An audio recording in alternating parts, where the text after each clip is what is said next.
I'd like to call the June 15th, 2026 Crest Hill City Council meeting to order at 7 o'clock p.m.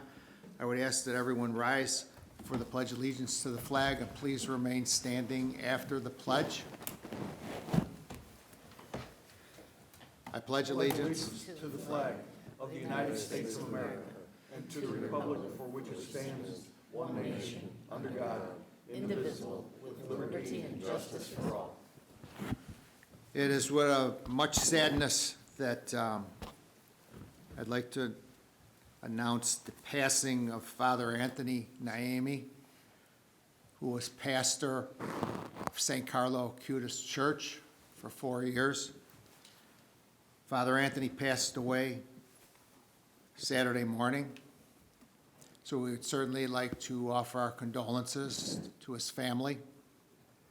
Father Anthony was from Africa, came to the United States and was ordained a Catholic priest. He was with us for 4 years in the city of Crest Hill. I believe he was about 48 years old when he passed away. Certainly want to thank him for his commitment and dedication that he had not only to St. Carlo Acutis Church. He led us through the closing of St. Anne's Parish. He led us through the merging with St. Ambrose Parish. And he led us through the new church, now called St. Carlo Acutis. He was a good man and he was a better priest. He was a very holy man and a very humble man. So to his family, we as the city of Crest Hill would like to offer our condolences to them and to Father Anthony. May he rest in peace. Also, I'm sure that everybody heard about the B-52 crash today in California. I would ask for a moment of silence also for the 8 crew members that were on that trip. Please keep them in your prayers if you do pray. Please keep their families in your prayers if you do pray. So for Father Anthony Naemi and for the 8 crew members aboard the B-52 crash today, I would ask for a moment of silence.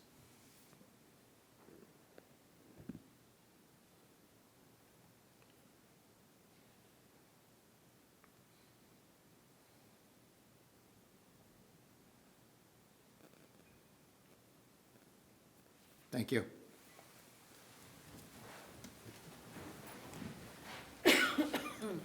And I apologize for not standing up for the pledge or for the moments of silence. Okay, roll call, please, Chris. Ray Solomon. Here. Jamie Malloy. I'm here. Scott Dyke. Here. Angelo DeSario. Here. Darrell Jefferson. Here. Claudia Gazal. Here. Tina Oberlin. Present. Mark Sepiti. Here. Nate Albert. Here. Joe Kuba. Here. Thank you. Okay, under agenda item number 4, we do have a special guest in the audience this evening. We have Representative Dee Avalar, who represents many parts of the city of Crest Hill. I would like to invite her to the podium for some comments in regards to Springfield, some of the new bills, and just an update of whatever she'd like to speak about. Representative is glad to be here today. Thank you, and good afternoon, everybody. Can you hear me okay? Yep. Yes. Great. I wanted to make sure that as I gave this update, that I had notes, because there's a lot of things that we've done in the past session, which started in January and it just ended about 2 weeks ago. But let me go ahead and first start with saying good evening to everybody. Mayor, it's always a pleasure to see you and work with you, members of the city council, city staff, as well as residents of Crest Hill. Allow me to reintroduce myself. My name is Dee Avalar. I represent the 85th District, which in the Crest Hill area, it encompasses the State Hill area as well as a couple of blocks surrounding Cheney Manji.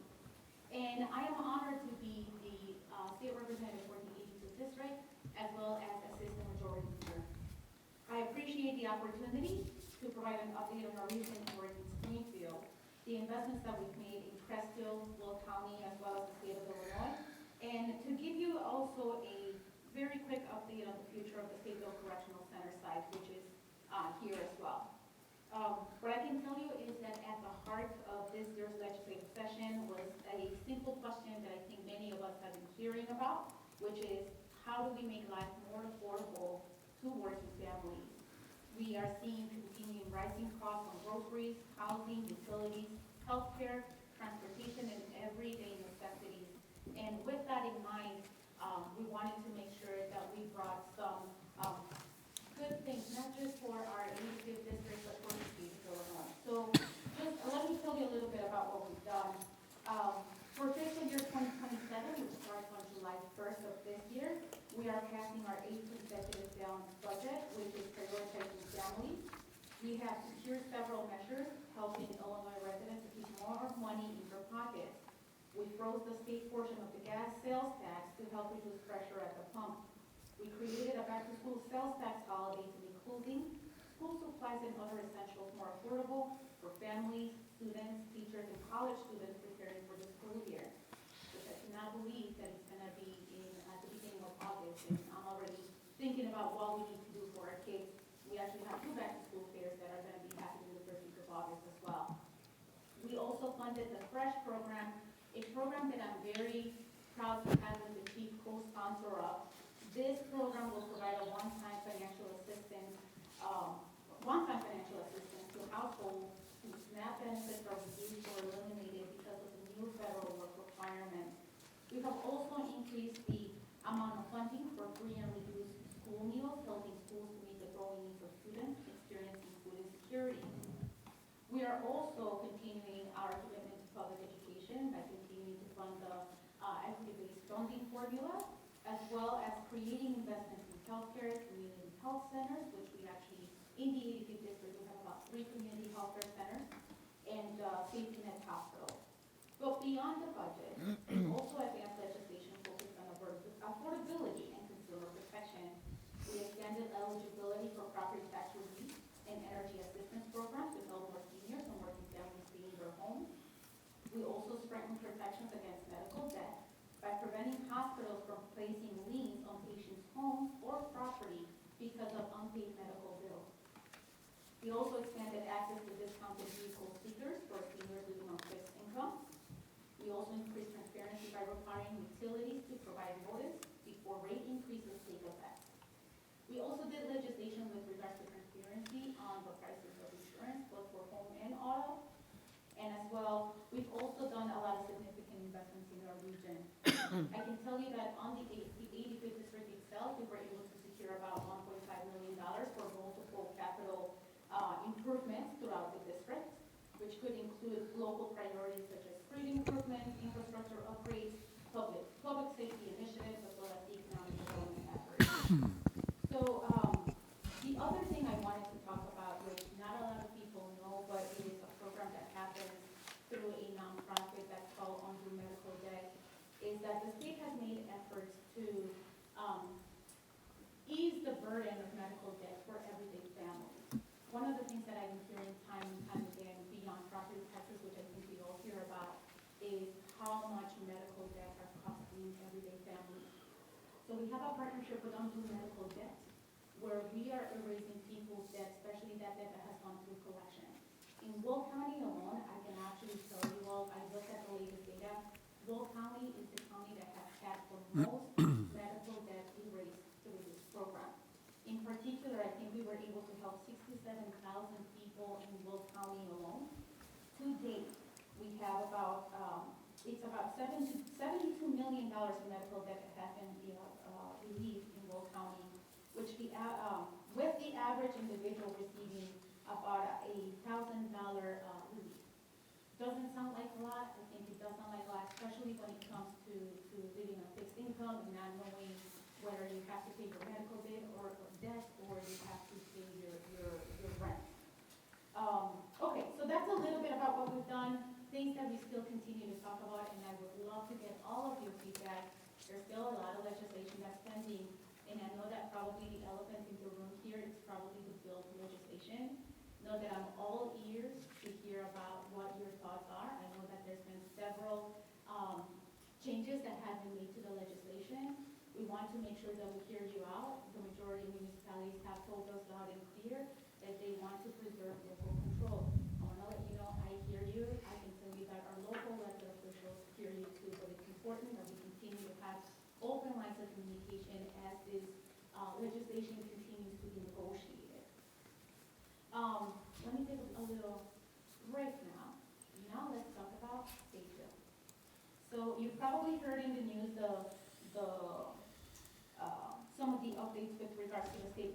Correctional Center and the RISE Department of Corrections initiative. So let me give you a little bit of pointers when it comes to this facility.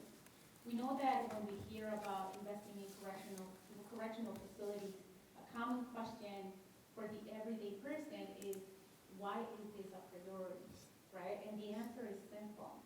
This project is not just about replacing old buildings, it's about creating a correctional system that promotes rehabilitation, improves public safety, and prepares people for successful re-entry into society. We don't want these to become revolving doors. I'm a firm believer of that. So with what the state has been doing is, we are actually taking a significant step forward through the RISE initiative, which stands for Rehabilitation, Restoration Inside Safe Environment. And as part of this effort, Illinois plans to construct 2 modern correctional facilities here in Crestville. A men's facility with approximately 1,500 beds, and a women's facility with approximately 800 beds. These facilities are being designed using modern correctional best practices and will include educational programming, vocational training, medical and mental health services, recreational spaces, and re-entry focused programming. We know that this project, that actually Crestville was selected for this project as the preferred location after extensive evaluation of multiple sites.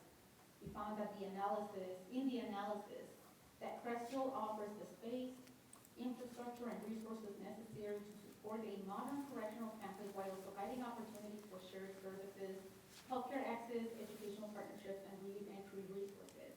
I can tell you that the state of Illinois sees Crestville as a partner in this endeavor. So we know that these investments will generate economic activity while strengthening the region's workforce and supporting local businesses. So I know that I was given 10 minutes to provide an update, but I wanted to see if anybody has any questions. And just to close out, my office is in Romeoville. I actually serve 6 different municipalities. Romeoville is the nice epicenter of the 85th district. So what I would suggest is, this summer, usually when I'm not in Springfield, I'm in my office. My office is always open to conversations, to having meetings with constituents, with elected officials of the local area, because we truly do believe that this is a partnership. So I hope that I didn't bore you with a whole bunch of updates, but I wanted to make sure that I came here as an elected official to say I am here, I am present. If you have any questions, my office is open. Thank you so much. Thank you. I don't have any questions, just a comment. Yes. First of all, I think I could speak on behalf of most of the city council members here, but I'll give them an opportunity also. I think myself, along with the city staff, as far as Build Illinois goes, I think we are all in favor of preserving local control over that. I think most municipalities that I've been watching over the last several months in regards to that issue in Illinois feels the same way, that it should be local control because we know these communities better than the state legislators. As far as, let me say this, it's been my honor and pleasure to work with you for many years now. I think we have formed a great friendship. I want to thank you for all the support that you have given the city of Crest Hill in the past. I know you are an advocate in support of the Lake Michigan project for us on the state level. I know that you have been involved in many of the meetings that we've had going back 2 years ago with Stateville. Whenever I seen you, we talked about it all the time. I think we are on the same page with that. I'm glad that everything worked out that way. So thank you for all of your patience and the time that you invested in the Stateville project. But I know you've offered in the past, you've given many grants to our police department here, you've given many grants to the city of Crest Hill, and for that I thank you. We are always looking for more money. When we're talking about Lake Michigan water, it's the biggest investment this city ever made, but I think at the end of the day, it's going to be the best investment this city ever made going forward. So I just want to thank you for your partnership with me, with the city of Crest Hill, your friendship, and I know you have a very tough job down in Springfield, but you all do. I thank you for the partnership. Okay, and with that, Dee, I will open it up to any questions or comments from city council. I mean, I echoed everything the mayor said, but I would like to sit with you and if we can go over the Safety Act. It's something that is affecting our police locally. So when you have a chance, I will love to meet with you. Maybe you can start the voice, because I'm reaching out to the rest of the elected officials as well. So thank you for everything that you do. Well, Dee, I want to thank you. I know how heavily involved you are in all kinds of things. I know you come to several committee meetings on committees I sit on, and you're always out there working for the community, and I truly appreciate that. You're a good leader. That's a good sign of leadership when you're out there in the trenches. So thank you for all that. Anybody else? If nobody has any questions, I'll have my business cards here as well. Great. Great seeing you. You have a great night also. You too, thank you. All right. Appreciate it. Thank Bye-bye. you. Okay, moving on to agenda item number 5. We do have 19 consent agenda items this evening. Is there anyone in the audience that would like to make a public comment in regards to any one of the 19 consent agenda items? Please step to the podium, state your name for the record. Your address is optional. Let the record show that no one has approached the podium. To the city council, as I have just stated, you have 19 consent agendas before you. Does any one of the city council members request to have any one of the 19 items removed for further discussion? I do, Mayor. Okay. Letter S. Letter S? Okay. Anybody else? Okay, with that, I will begin reading the 19 consent agenda items, so please bear with me. Consent agenda item 6A, approve the minutes from the city council meeting held on June 1st, 2026. Consent agenda item 6B, approve a resolution of the city of Crest Hill in support of the Illinois America 250 commemoration.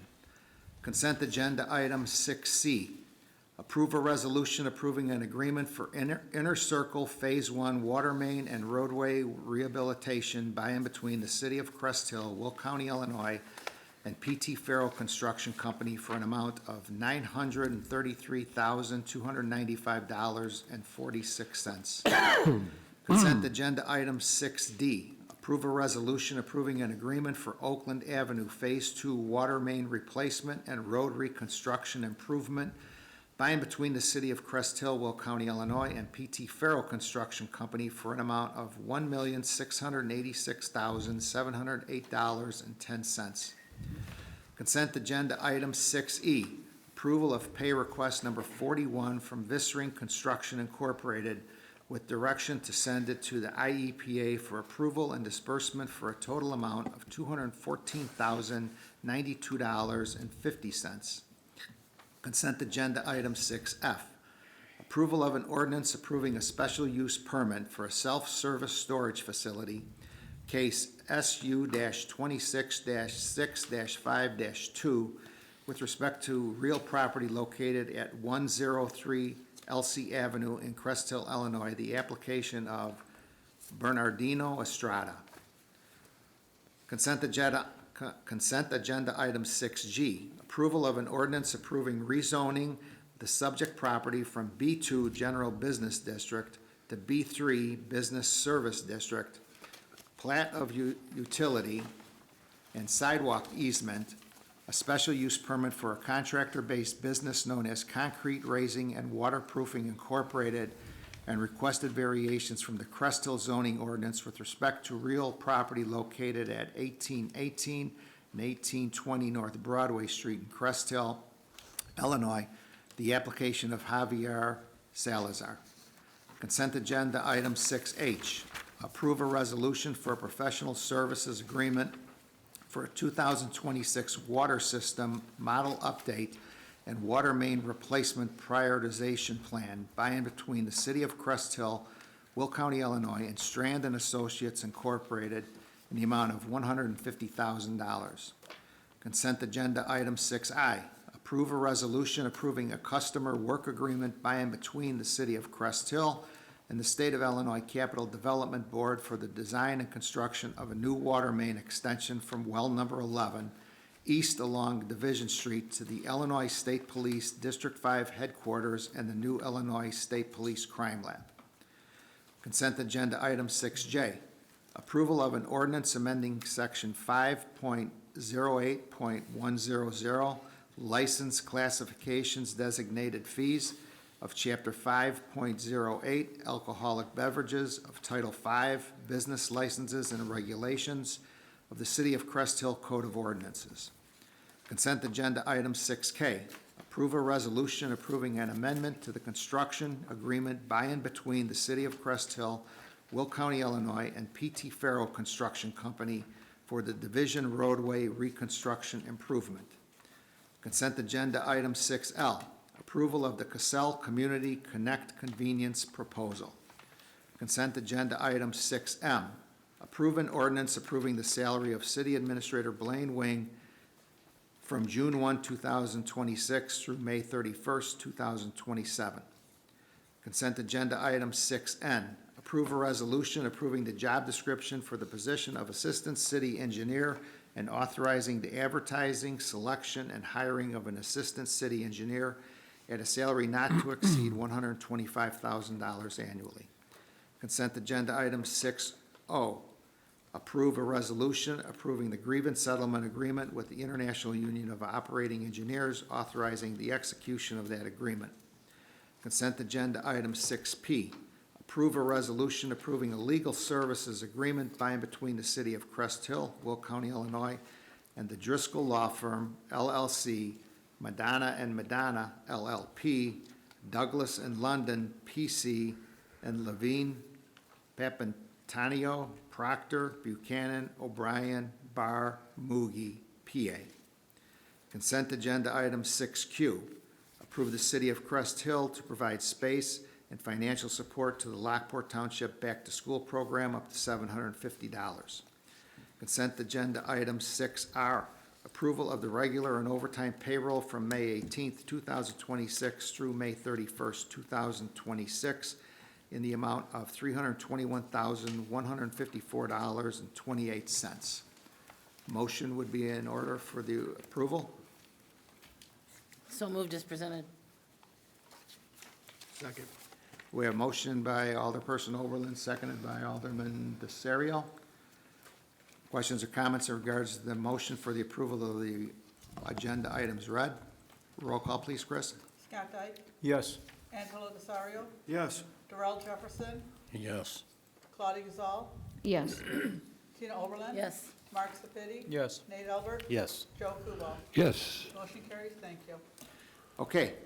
With that being said, we did have a request to have consent agenda item 6S, approval of the list of bills issued through June 30th, 2026 in the amount of $3,931,037.08 for further discussion by Alderwoman Gazal.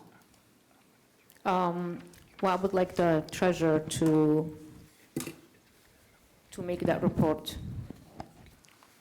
Well, if you look, If I look, I understand what you're going to say. A discussion that's later, it hasn't been voted on. correct. It is So, under it was- section E3. I know, I can read, and it's not been voted on. So far, that is the treasurer's part, and she should be able to read it. Well, I believe that we certainly can talk about that when we get to it. And if the city council agrees that that should be part of the treasurer's statement going forward, then that would begin with the July 6th meeting, because there is an ordinance the city council passed that would have to be redacted now. And I would ask either our city administrator or city attorney, is there anything else that needs to be said in regards to that issue? No, I think you passed the policy that said that that would be on consent, so you can change the policy, but that was the policy that was passed. We haven't passed this under the city administrator. Pardon me? We haven't passed it, it's under the city administrator. No, you passed a policy that said that these two items would be on consent unless they were pulled off. That was the policy when you adopted the consent policy, if I'm not mistaken. That's correct. That's the current way is that it is on the consent unless council members pull it. Right now, it's been pulled for discussion. So we can pull it every meeting, right? Yes, but we can also, when you get to E3, the council can vote to change the policy to allow the treasurer to do it moving forward. That's what's on for discussion or for vote tonight.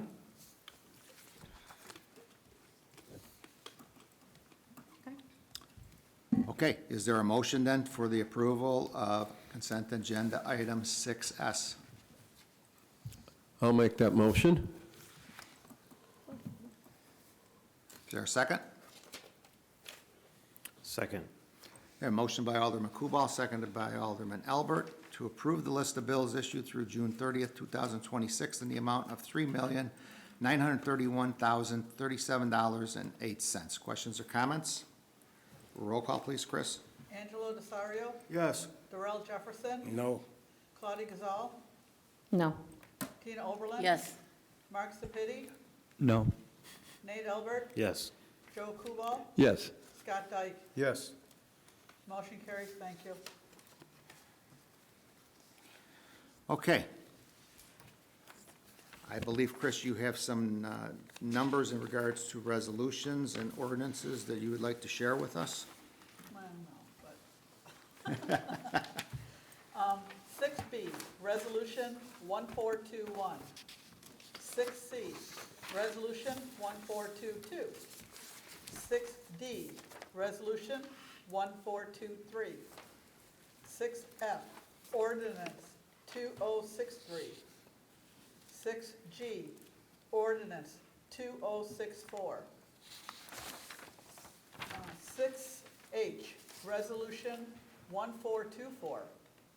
6I, Resolution 1425. 6J, Ordinance 2065. 6K, Resolution 1426. 6M, Ordinance 2066. 6N, Resolution 1427. 6O, Resolution 1428. And 6P, Resolution 1429. Okay, do you have anything for 6I, approve resolution approving? Yeah, it was Resolution 1425. Okay, I thought that was 6H. H is 24. Okay, all right. Okay, so I see that we have several people in the audience tonight. I believe one is, we have an attorney here for the property at 1820 Broadway Street, correct, Sarah? Yes. Is there anything you'd like to come to the podium and make comments about?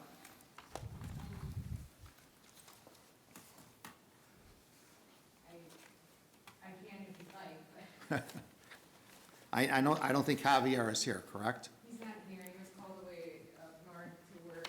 Okay, any comments you would like to make in regards to the approval? Similar that my client is trying to invest in Crest Hill and have a business that looks good and does good business here in Crest Hill, and we appreciate the changes coming so that he can make them more satisfactory. The property already does look a lot better, I will say that, so thank you for that. Okay, any comments from council? Okay, thanks, Sarah. Excuse me, can you please state your name for the record? Sorry, Sarah Gray, I'm an attorney. Thank you. And also, 6F for the property located at 103 LC Avenue, Bernardino. Any comments you'd like to make, Bernardino Estrada? No comments? Okay.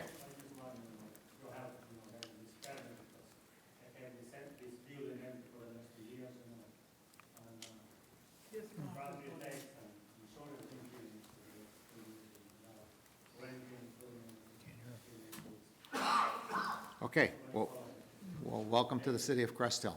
Thank you. Okay, moving on. Take care of this first.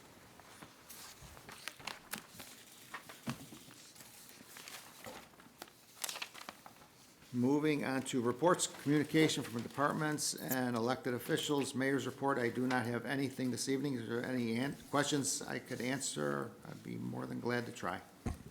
Hearing none, we'll move on to our Well, I city. had a comment. Pardon me? I have a comment. Go ahead. Well, it's good to see you up and moving around after your surgery so quickly. Thank you. Thank you. Moving on to our city clerk's report, Christine Verche Hall. Chris? Good evening. The only thing I have is approve for a block party. We have a resident on Wilcox that's asking to have a block party July 4th and from noon to 11 p.m. and is asking to close off Wilcox Street and Ludwig Avenue to Rose Avenue. I'll make that motion, Mayor. Second. Okay, we have a motion by Alderman Dyke, seconded by Alderman Desario to approve a block party application on Wilcox Street for Jessica Munoz. Questions or comments? Roll call, please. Darrell Jefferson, Yes. Claudia Gazal, Yes. Tina Oberlin. Yes. Mark Sepiti. Yes. Nate Albert. Yes. Joe Kubal. Yes. Scott Dyke. Yes. Angelo Desario. Yes. Motion carries. Thank you, and that's all I have to report tonight. Okay, any questions of city clerk? Thanks, Chris. Moving on to our city treasurer's report. Our treasurer, Jamie Malloy. Jamie? Thank you. I'd like to start off by saying thank you to the council and to everybody who took time last week to help Rachel and Jonathan out with their dilemma that they had. I know it took an hour of the work session, and I appreciate all of your time. Second of all, what I'd like to go over with everybody tonight is I am an asthmatic. I take albuterol for my asthma. The reason I'm telling you all this is because I am now in public works where I am having problems breathing. I have had more than one asthma attack at Public Works. And the problem is, being on albuterol, first of all, besides the shakes, it takes your heart 24 hours to reset after being on albuterol. I was at Public Works on the PFAS meeting on June 30th, 2025. And that's where my asthma first came out.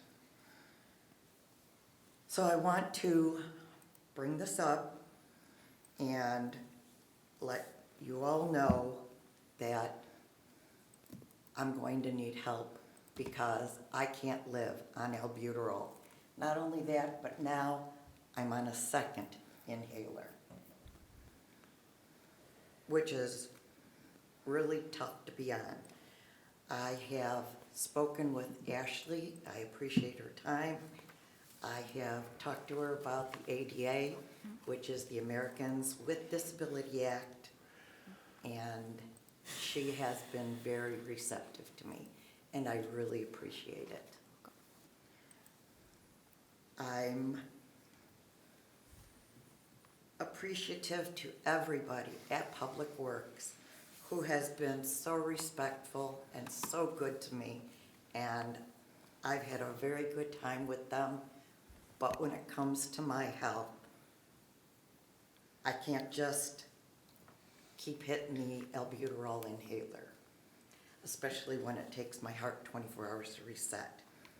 So I just wanted to bring this out to everybody tonight and just say, I'm gonna need some help. Thank you.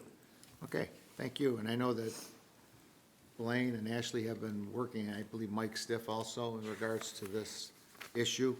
So I think that there needs to be some further discussion going forward also. Okay? Any questions of city treasurer? I just have a statement. You know, you do have resources outside of the city that you can contact about this issue as well. So that would be more than helpful. For the Americans with Disabilities Act, Yes, that's one of them. But there are also others. So. can I speak with you after the meeting tonight? Absolutely. Thank you. I wrote them down. Thank you, Darrell. Okay, thanks, Jamie. Moving on to our city attorney, Mike Stiff. Mike, Good evening. No agenda items. And- Certainly can answer questions. any questions of city attorney? All right, thanks, Mike. Our city administrator, Blaine Wing. Blaine? Thank you, Mayor. Under my item, there's three topics. The first one is in regards to approving a job description for the position of administrative intern and authorizing the selection, hiring of a part-time administrative intern with an hourly rate not to exceed $21. Ashley's done the heavy lifting, so I'll hand it over to her. Great. I will just briefly say that the greatest part of the opportunity in hiring a part-time intern, which we have the opportunity to do through a program that Northern Illinois University hosts for their graduate Masters of Public Administration students. I would say that the greatest benefit to the city is that it offers cost-effective flexibility with personnel that can address and kind of amplify the work that we already have planned or is in progress. And so within the memo, I addressed a handful of opportunities. There were some questions during the work session about what exactly this position could do or would do that our staff isn't already doing. And so I laid out additional detail. Some of those include, working on some areas. I consulted with our department heads to make sure that whatever work was assigned to graduate students would be meaningful. We certainly have had questions come up about our building permit process. There's opportunity there to help support and do some additional analysis on how those things are going. They can do additional research on our council-directed initiatives, some marketing and economic development areas for assisting Dan with some of those things, as well as helping with some records management for really lots of our departments, specifically police and public works, perhaps the clerk's office did potentially. But we also need some training on our audio-visual equipment for streaming our meetings like we do now.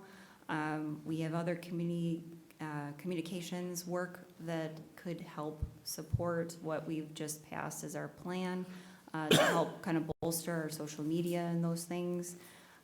They would also attend our council meetings, present to council, support our community events, and help with the planning, the setup, the tear down, all of those things that wouldn't require additional city staff in some cases, potentially. And then, so that really just outlines several of the opportunities we have. We're really excited about the opportunity.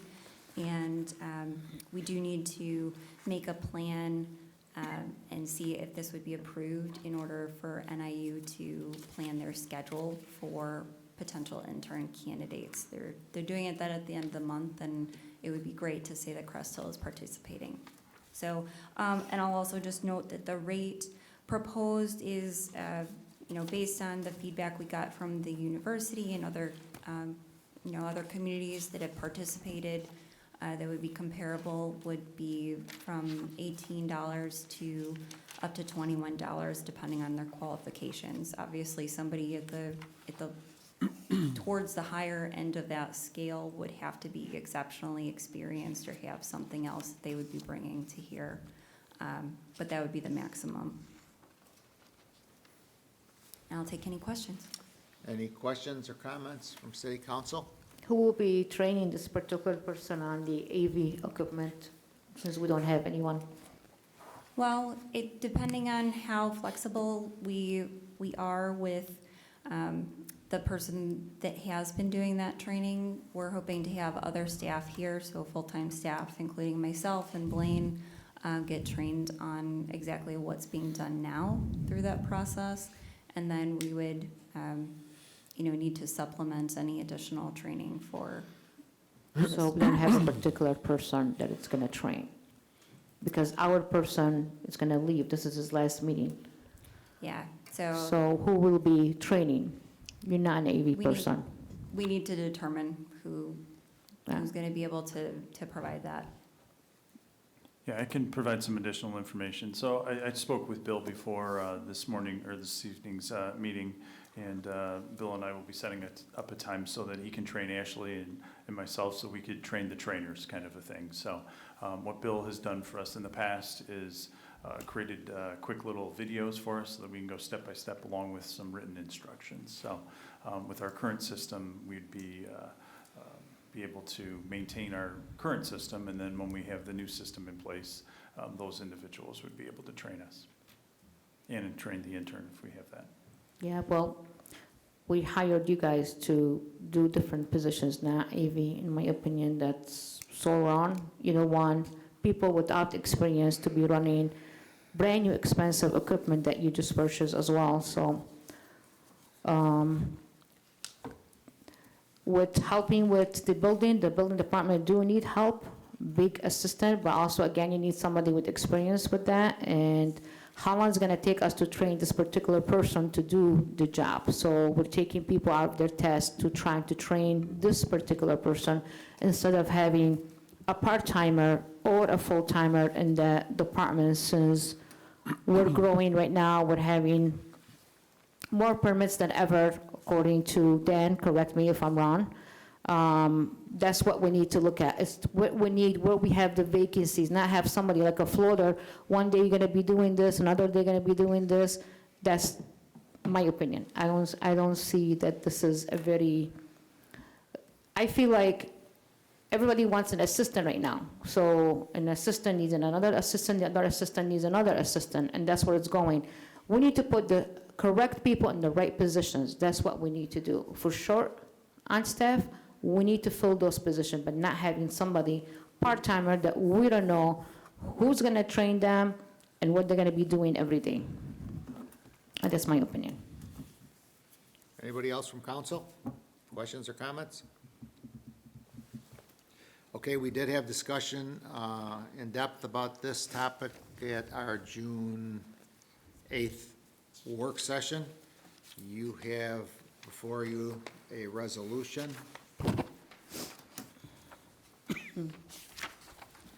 A resolution approving the job description for the position of administrative intern and authorizing the advertising, selection, and hiring of an administrative intern at an hourly rate not to exceed $21. Motion would be in order.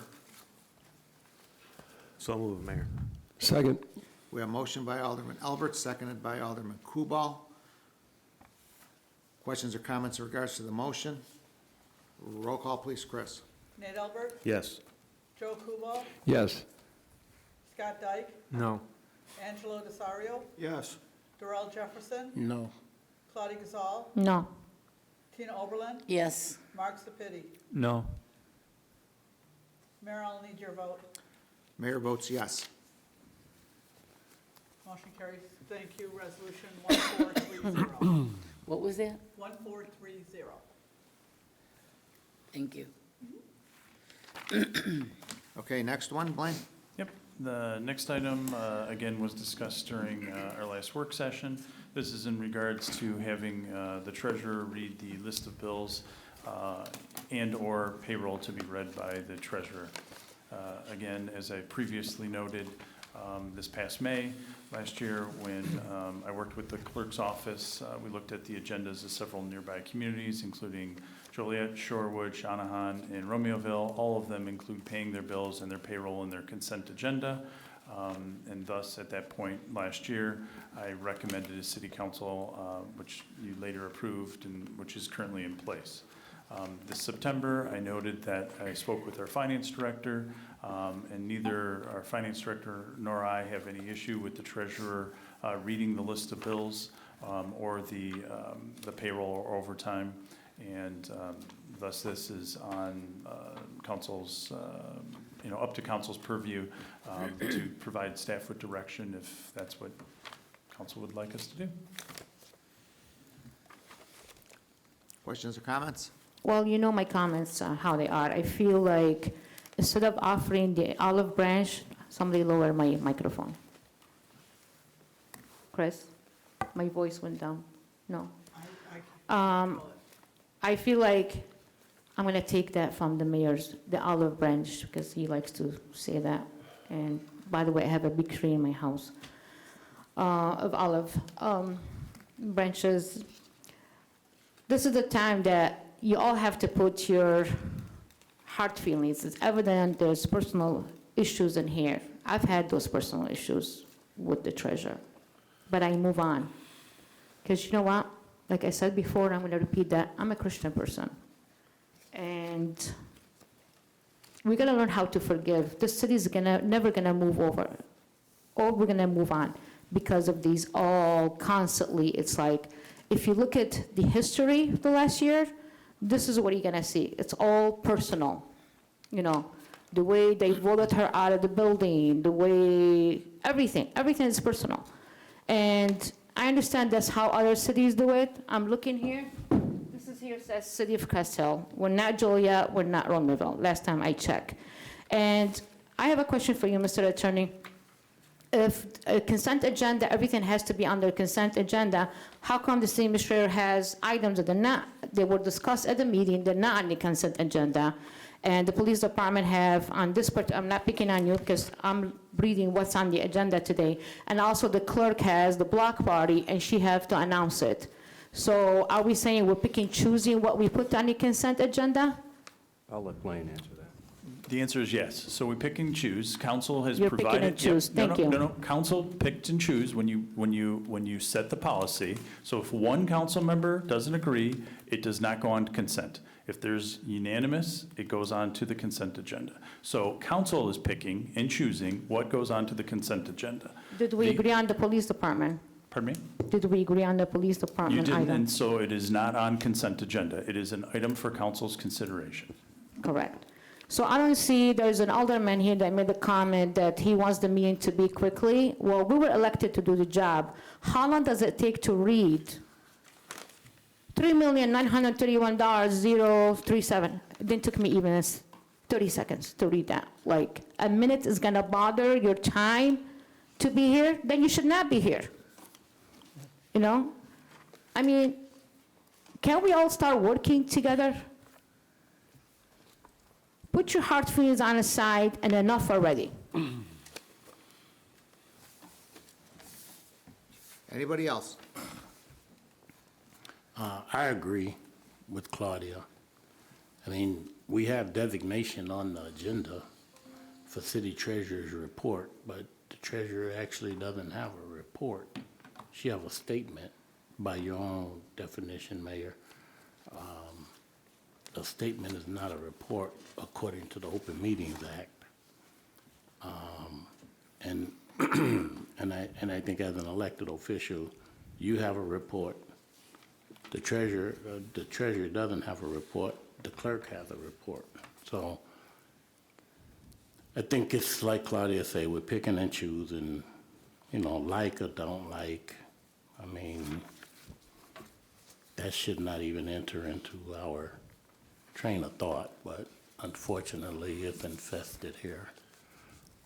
And I think we just need to put the treasurer's report on take it out of the consent agenda. I mean, I understand there's block voting here. So, you know, it'll probably go to a block vote and you'll break it. You know, I mean, that's been done time and time again, you know. But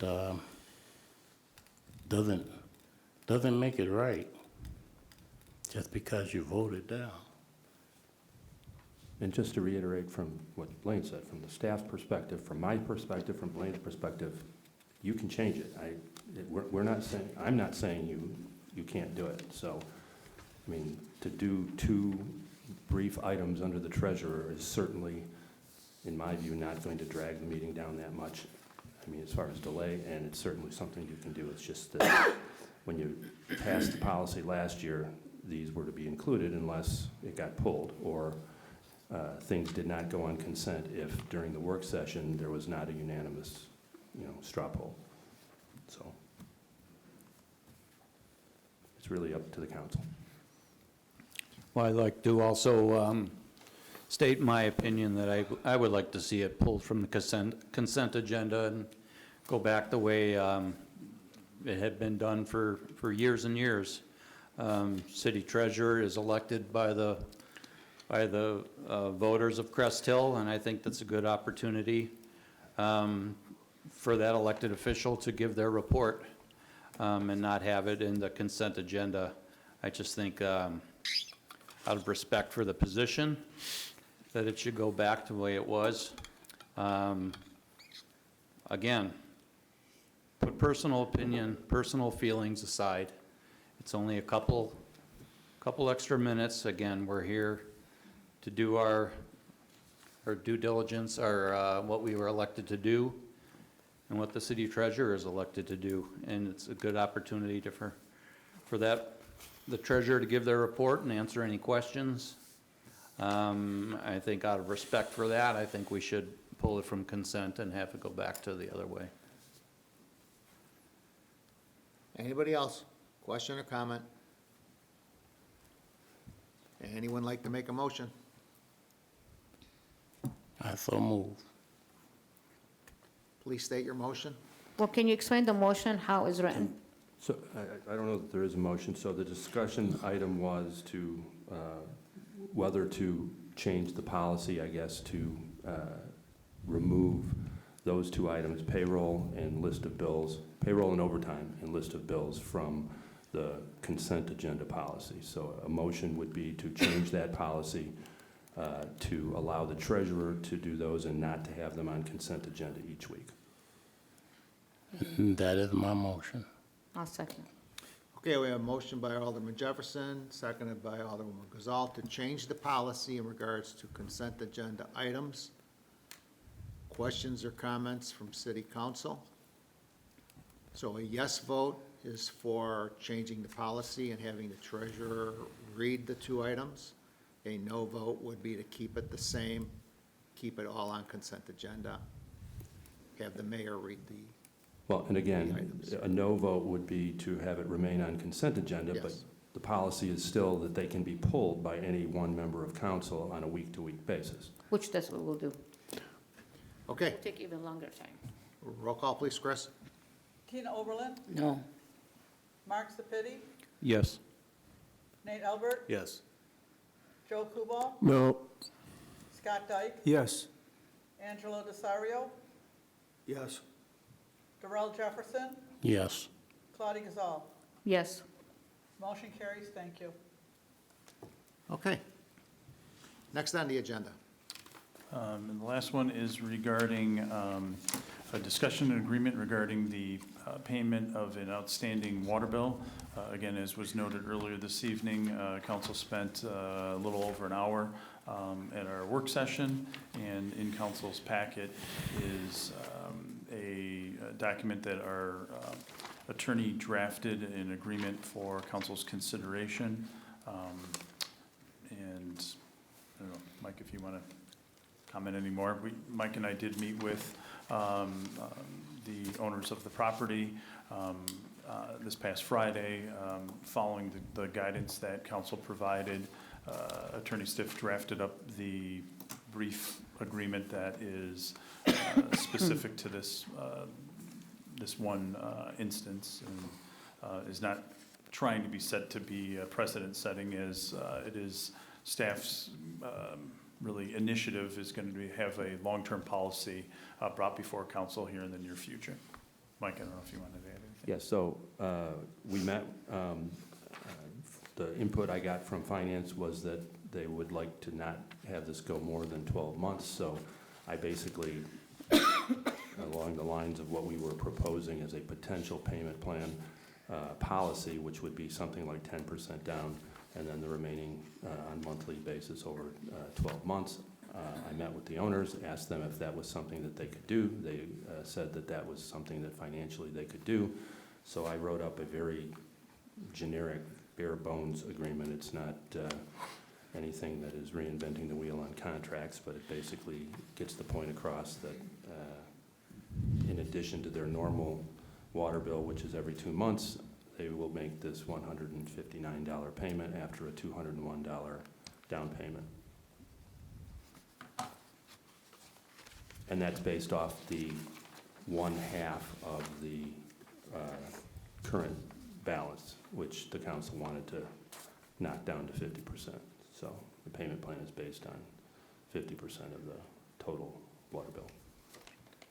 Mayor, I'd really like to see us table this for further discussion. I feel as though there's a lot of, there's still some missing parts with this, and I think it's, even at cutting it in half is still more than my annual water bill usage, which is still a lot of money. And I think there's some fault on all sides, and it just needs further discussion. I'm just a little bit surprised how quickly we're moving on this, and I understand that there's a water shut-off of June 19th. I'd like to see that voted on as far as not shutting off their water until we can get a better handle on this. Just my thoughts. I'd like to also say that we have it where it's spread over 12 months, but we are billed bi-monthly, so would they still be in line to pay every month, or would this payment be every month, and then on the water bill month, they get that bill plus this payment as well? Yes, so this is a separate monthly payment to pay off the past due bill, which has now been cut in half. It provides that they will also then continue to get their regular usage bill every 2 months, and that they would have to pay that in addition on the due date.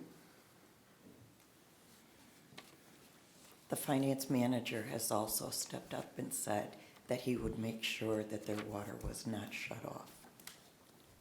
And to Nate's point, you can table this, and you can also vote tonight to just extend the date for the shut-off, or just say that you're gonna hold it in abeyance till the council acts on it, and then you got plenty of time to do it. It's, you know, there's no time clock or any magic to the 19th. I mean, that's when they're in line for the shut-off under our policy, but you can, obviously, in this instance, do whatever the council wants to do to try to work this out, and just simply tonight vote to not shut off their water until it comes back to you for a final resolution.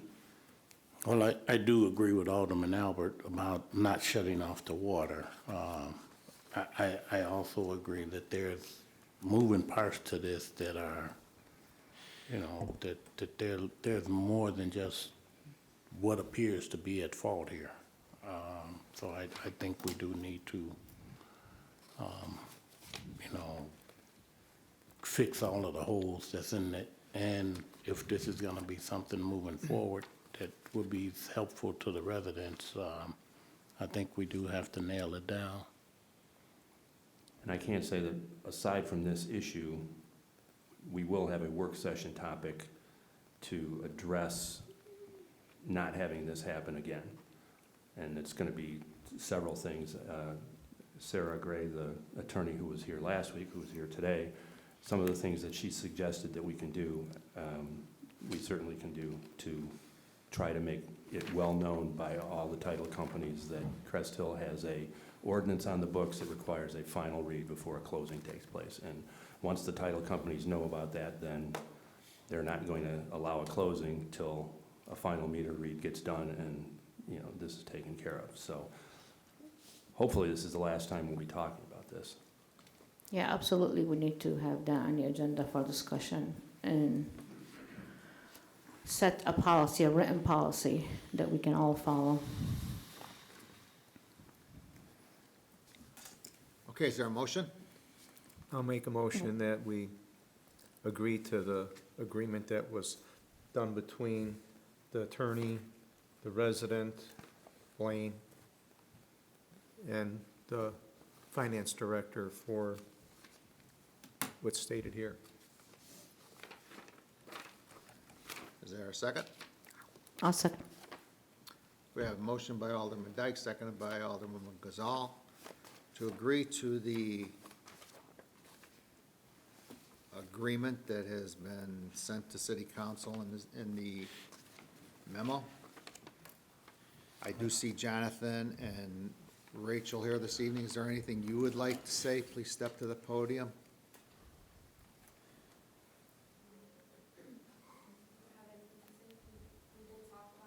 Okay, Rachel, to the podium, please.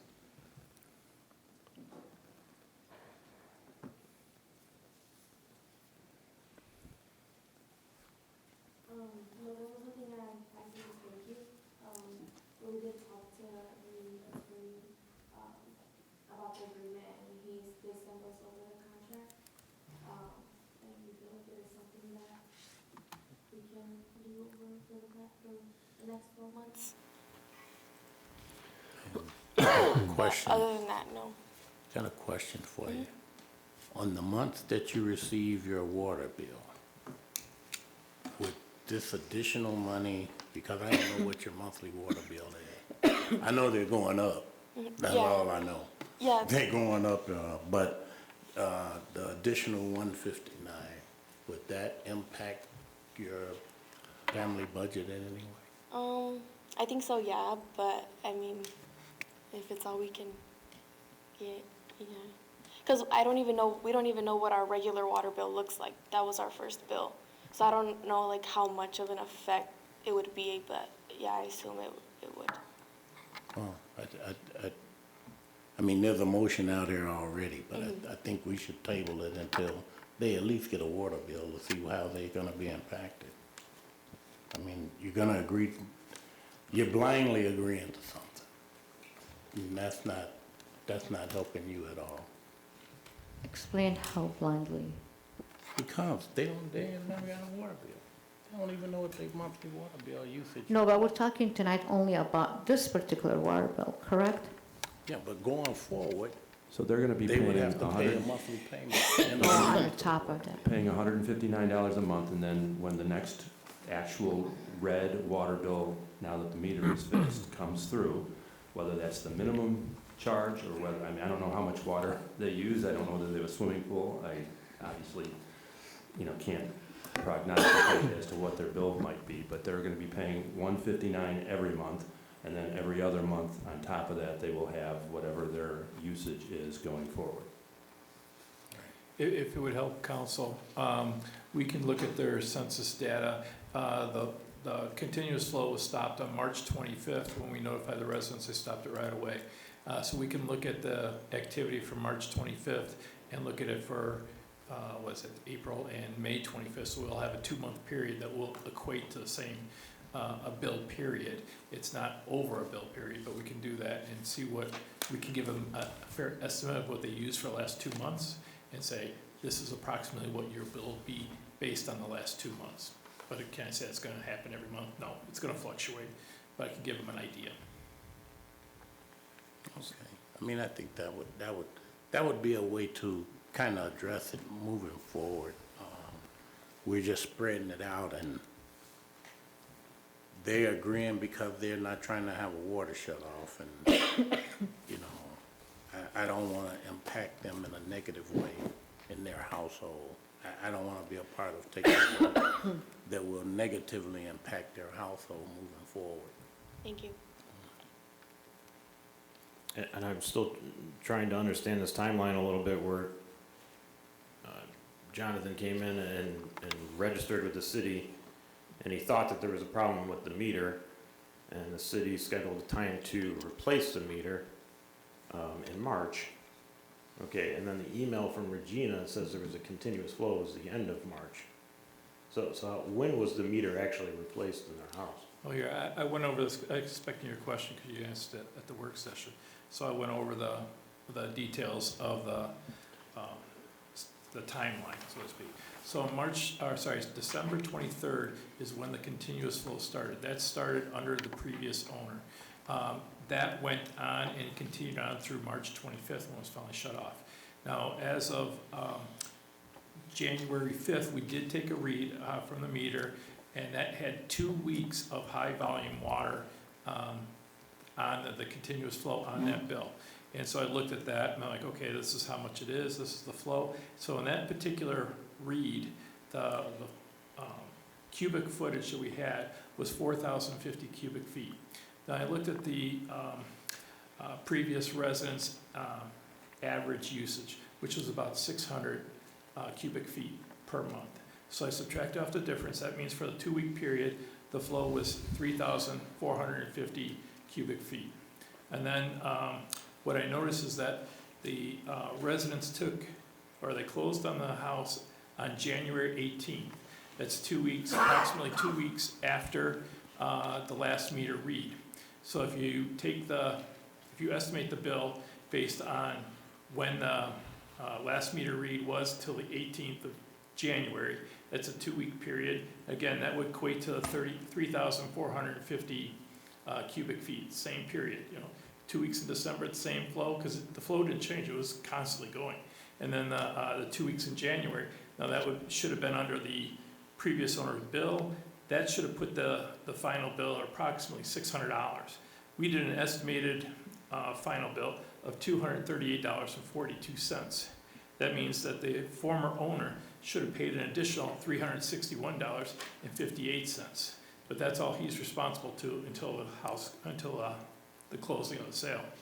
Then after that, the total volume was under the new owners, and that was the issue. Now, when we were trying to contact the owner, we were still under the guise that the previous owner was still there because we were never notified of any potential sale. So we were reaching out to them about the continuous flow. We were not getting a response because he wasn't there anymore. And so when we did get a final request, I believe the new residents came in and asked about their water bill, and somebody at the office told them the former owner has to actually request the final bill, because that's generally what you do before the sale. It's about a week before the sale you request the final bill. That was not done. So he did come in on March 4th, request the final bill. On March 5th, we executed the final bill, and that's where we came up with the estimate. And then on March 6th, we set up a new account for the new residents. We still didn't have their information yet at that time. And then they provided the information on March 10th. And that's when we put the new account into the new owner's name. And then on March 25th is when we noticed a continuous flow, because on March 16th, the water meter was repaired, because when we got the information about the new residents, we said there's a continuous flow or there's a meter problem. You scheduled a repair with Public Works. They fixed the meter on March 16th, and then on March 25th, we said, hey, you still got a continuous flow problem, because it showed up again on the working meter, and they quickly shut it off, and that's where it all stopped on March 25th. So again, March 16th, the meter was replaced. March 20th, repaired. March 25th, they received an email from the city that said you had a continuous water flow. Yes, And they turned the water off. they did. So therefore, the regular usage was the same after March 25th. Yes, and that's why I say I can do kind of an estimated bill to answer Alderman Jefferson's question about, is this going to be a problem? Because I can now obtain 2 months worth of data without the continuous flow from March 25th all the way through May 25th. And that'll give me 2 months. I can calculate an estimated bill or approximate bill of what the likelihood of the usage is going to be. I can do that. But in all reality, they didn't take, in the city's eyes, they weren't the new account owners until March 6th or potentially March 10th? I'm not going to get into the legality of the questions because of the fact that the house closed on January 18th, and that's when they took occupancy. So, but they didn't turn over the bill at that point in time. So there's an issue and a legal question as to what happened between January 18th and March 6th when the owners took over the new bill. I don't know. This solidifies my thought of tabling this, because I honestly don't think they're responsible for anything above a normal usage, in my opinion. I think there's some balls that have been dropped in the repair, not being done on the water meter, and it's throwing off these numbers. And like Can I I ask you a said, question? even cutting it in half is still more than my annual water bill, which is a lot for anybody, especially a new resident into Crest Hill. So, just so I understand, you're saying even half, it's not fair, they should pay less. Is that, okay, Or at least we should have more discussion on it. yeah. Okay, now, can I ask, technically speaking, they did not assume any responsibility until March the 6th, right? After the new owner came in, according to Crest Hill's philosophy about. We didn't have their account information until March 6th. We didn't we don't have closing documents for a sale. It took occupancy of the residence on January 18th. That's when they actually have control of the house and the water. So that's why I'm saying I can't get in the legalities of it. You know, did the other owner have it, even though was he responsible for water, even though he's not there? Do the new owners have responsibility because now they're there, but the water's not in their name?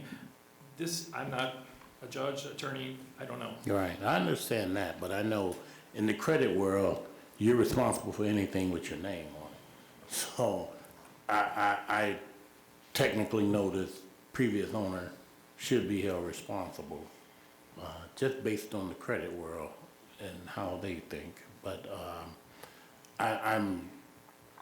I see a lot of errors in here.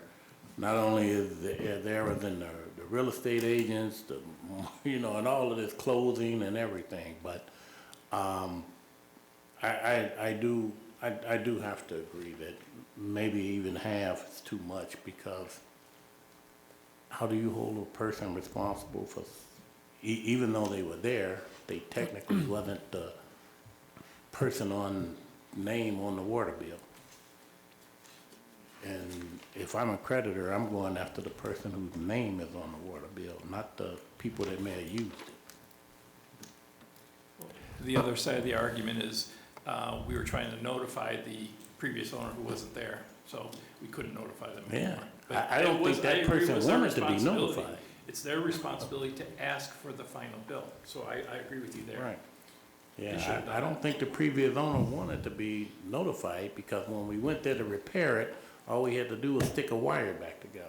I mean, kind of suspicious to me. I'm not a cop, but it sounds kind of suspicious. Well, you gotta get access to the property, so that's the big thing about the repair. The water meter is inside the house, and we can't just walk in. Right. Do we know where the issue was? Was it from the meter, or was it from something in the house? There was a broken wire on the MXU unit. The meter actually still read. It was just the MXU unit that was not working at transmitting it to the tower. We couldn't get a read. The wire was broken, so that was a simple repair. I'm down for tabling this. Sounds like we need to discuss it further. Scott, you made the motion. Are you willing to withdraw the motion and allow a motion to table based on this discussion, or do you want your motion and second put to a vote? Well, I'm willing to go with, if the finance department will give us a bill from March for those 25th 2 months, through, so we would have an idea of what maybe their average bill would be, yes. so that then they know what that average bill would be, whether it's $100 or $150 or whatever. And then they would be able to say, yeah, I can afford to pay that amount, or we wouldn't be able to, with looking what our normal usage would be. So I'll agree to take my motion off the table and to put this on a future work session. And if the council wants, specific further investigation as to whether the 50% is actually the right number, I mean, we can do that, but we're gonna need guidance or direction from the council.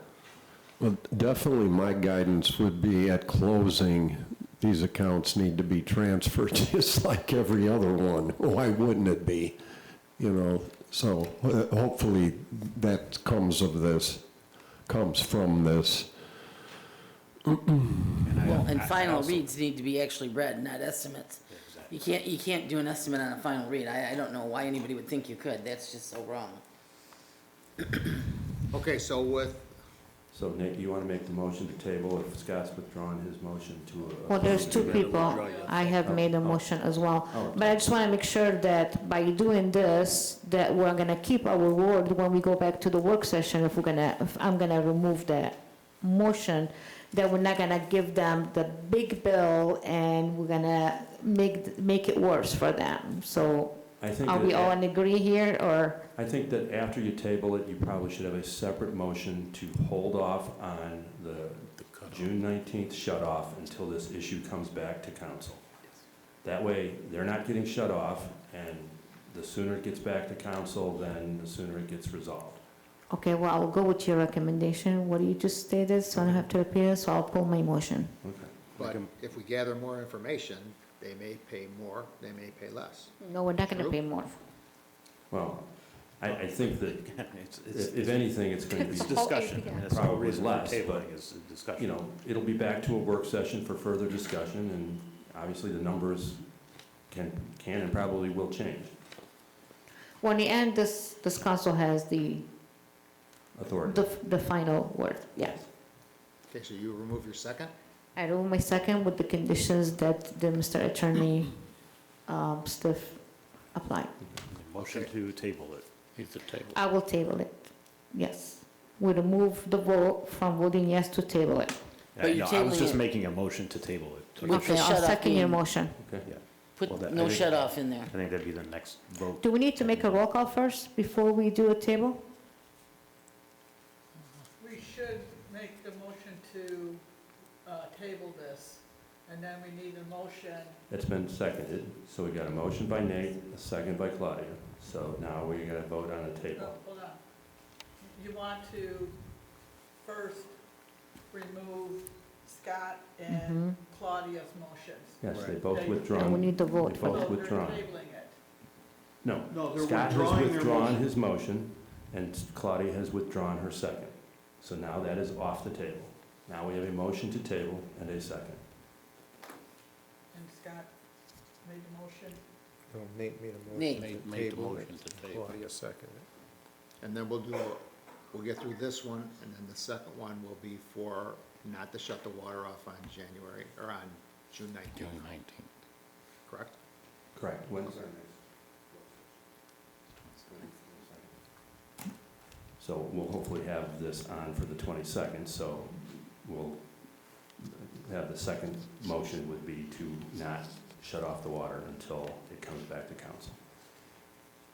Hopefully on the 22nd, possibly the 29th, depending on, Well, and then July 6th would be the council meeting that would then be voted on. So we would have the 22nd and the 29th of June for council's consideration. But for council's action, it would be the July 6th meeting. So I would table this until council takes action. okay, so we still need to vote on the Okay, questions or table. comments in regards to the tabling? Roll call, please, Chris? Mark Sepiti, Yes. Nate Albert. Yes. Joe Kubal, Yes. Scott Dyke. Yes. Angelo Desario, Yes. Darrell Jefferson. Yes. Claudia Gazal. Yes. Tina Oberlin. Yes. Motion carries, thank you. Okay, now I'd ask for a motion for the city not to shut off the water at 1817 Chorus Street. Well, let me make it a little bit further and say that we won't turn off their water if they stay current with their current usage. Okay? Second. Okay, we have a motion by Alderman Albert, So hold second. on. So that means you have to pay, you're not gonna be paying on this payment plan yet, but when you get your next actual water bill, you gotta make sure you pay it. Okay, who made the motion? Scott? We have a motion Scott. by Alderman Dyke, seconded by Well, Alderman it can be Nate, I don't care. Alderman Albert. Questions or comments? Roll call? Joe Kubal, Yes. Scott Dyke, Yes. Angelo Desario, Yes. Darrell Jefferson. Yes. Claudia Gazal. Yes. Tina Oberlin. Yes. Mark Sepiti. Yes. Nate Albert. Yes. Motion carries, thank you. Okay, thank you. I just had a question. So what would be the next steps in like regards to like the water bill? Well, we will have this, we will be discussing this issue either on the 22nd or the 29th, Rachel, I'll follow up with you Okay. and your husband tomorrow. Okay, thank you. Okay. Thank you. okay? I would just like to confirm that we're also not assessing any late fees with this, correct? Because this is being Right. tabled. Right. Correct. Right. Okay. Anything else, Blaine? Nope, unless there's questions, I'm happy to answer any questions. Okay, any questions of City Administrator? Yes, I'd like to see us discuss again the executive session room. We have that room there to be used, and we haven't been using it. The old city hall, we would go in the clerk's office. I don't see why we're not using it, just like Alderman Sapiti had mentioned. We had that room put here for us to use it. We never asked the residents before to leave the council chambers to go out in the hallway. And I feel that's what we're still doing right here. We're asking them to go out like in a hallway. So I would like to see us talk about that, what the room capacity is, how many people can be in there, you know, what the fire code would be. If we're not gonna use it, then what other use can we have for it? You know, it sits there empty 99% of the time, and I think we should have a discussion on this at a work session.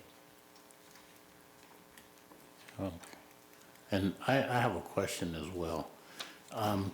Can we get an update on the legal, you know, like the audit? And I remember what Attorney Still said he would give us an update about the previous investigation, but there's some, you know, can we get where we are with the forensic audit? I provided that in the Friday report to council. Are you asking for that to be a discussion? Yes. Okay.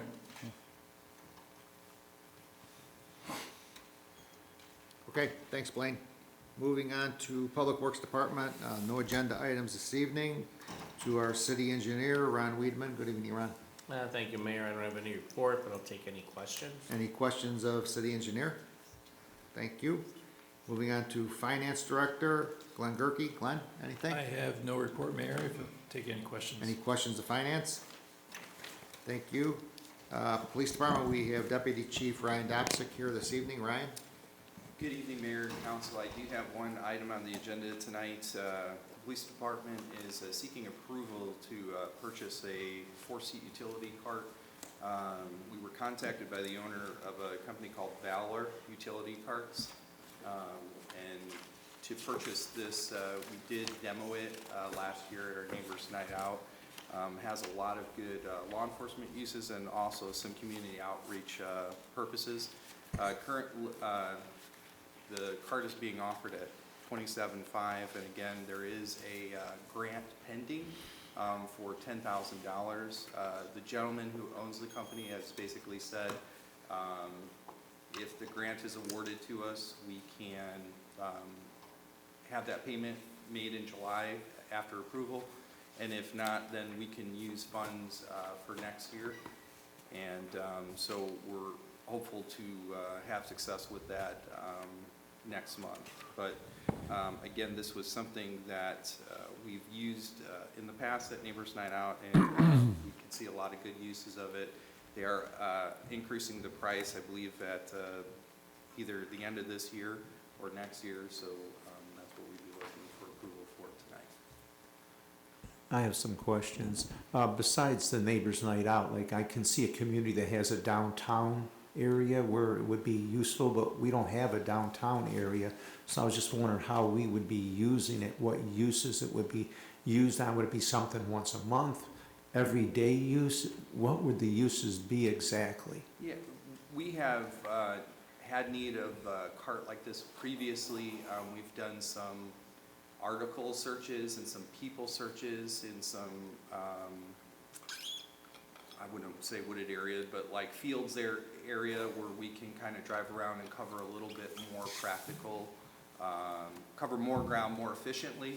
One of the things that is being included in this at a no charge is there's a drone charging station too. So it would be an effective complement for our drone that we could take it out if we had a situation where we have a missing person. We could take this out and be a little bit mobile in the field. As opposed to, you know, we can't drive squad cars into fields and that sort of thing. So I think that's a big thing, and that's something that we had previously pointed to. And again, I think that's what we are currently having as we prepare for future growth too, for this, you know, the city area with the park upcoming. That would be something that we would be looking to do too. So again, I think there's a lot of good uses currently that we could use it for, and I think there's definitely some future uses that we would be looking to utilize it for as well. This is only seasonal, a seasonal vehicle, right? I don't know exactly if it'd be technically 3 seasons. If it's a 4-season vehicle, I can't speak to the specifics on this. But I certainly think, again, it is an electric vehicle, so I think it would have still some capabilities in the wintertime. I'm sure they would be limited, but in my opinion, I think you could use it all year round, but with limited availability and capacity or capabilities in the winter. Since this was not on a agenda for discussion at a work session, could we discuss it more at a work session? This is the first time I think it's come before us. This also will be good for, excuse me, for all the events that we do in the city. Yes. It Yeah. can be even the parade. Yeah, we would utilize it anytime we have an event. You know, again, the Christmas, the Winterfest. Christmas event, any other city event where the police department would be a part of it, we would plan on having. Because it looks like it has a lot of lights on it. Oh, yes, yep, So, yeah. So, yeah, it's definitely something that I we. do have another question. Can we take like turns on it? Well, it's 4 seats, so we certainly could take a ride for it as well. But, yeah, again, I think there's I can't speak exactly as to the timing of why it wasn't on the work session last week. Again, my apologies, I was on a vacation last week, so I don't know why it didn't make it, but I know that was in the packet that went out on Friday, and so that's why we're discussing it tonight. Yeah, I'm not saying I'm against it. It's just that, you know, it's a lot of money. It wasn't budgeted for. I know you're speaking to a potential grant, but that's not guaranteed. And, you know, $27,500 for this. I'd just like to see a little more discussion at a work session on it. And I appreciate that. And let me just, to your point about the funds, it does say in the a memo to council that we did receive a disbursement check from the Cooperative Police Assistance Team, and we do get those from time to time. And so the amount that we would be getting for the grant and this disbursement check would pay for the cart in its entirety. So that was another reason why we were looking to move on this, was because we did get that check from the CPAT team, and also with the potential of that grant availability, and with the potential increase in price later on in the year, that's why we're looking to move sooner than later. I'll also add that the other deputy chief brought to our attention the day after, so on Tuesday after our work session, that they have one vehicle available now, and then it might be for another 6 months for the other vehicles. So basically, with the funds that were received through, I guess, this allocation, and then the other grant, it could cost the city basically nothing. And we could get the vehicle now, or we would have to wait the 6 months, find out if we get the $10,000 grant from ComEd, and then purchase the vehicle, which most likely would be past the current pricing, which then would raise the price another $2,000. So the other deputy chief said, well, we got this opportunity, sorry, the timing, they just called them up on Tuesday and said, hey, can you do this? And that's why we missed the work session, just because of the scheduling. And I tried to get council as much information as soon as possible, so that Friday, when we had everything gathered, I got that out in my Friday report, along with what's here for council's consideration. I'm ready to vote. I have a concern with the height of it, looking at the height of it. I know I've seen on some programming with, you know, special off-road vehicles and, you know, the terrain and what they go on, and if you're going through water and different things, and like for rescues and different things, and I don't see that, you know, having that capability. The height of it, you know, it's basically kind of like a golf cart, so it's not going to be able to really go that well off-road. Like if there's really a rough, rocky terrain, or, you know, you have to go in somewhere, I see it not being able to do that. Again, I guess the only thing that I would speak of is I believe that there was an area, I'm trying to picture it in my mind, where the track is, I believe, that track area is east of the neighborhoods on Borio, that there's a walking track there. And so that was a specific place where we were requested to look, to search for something.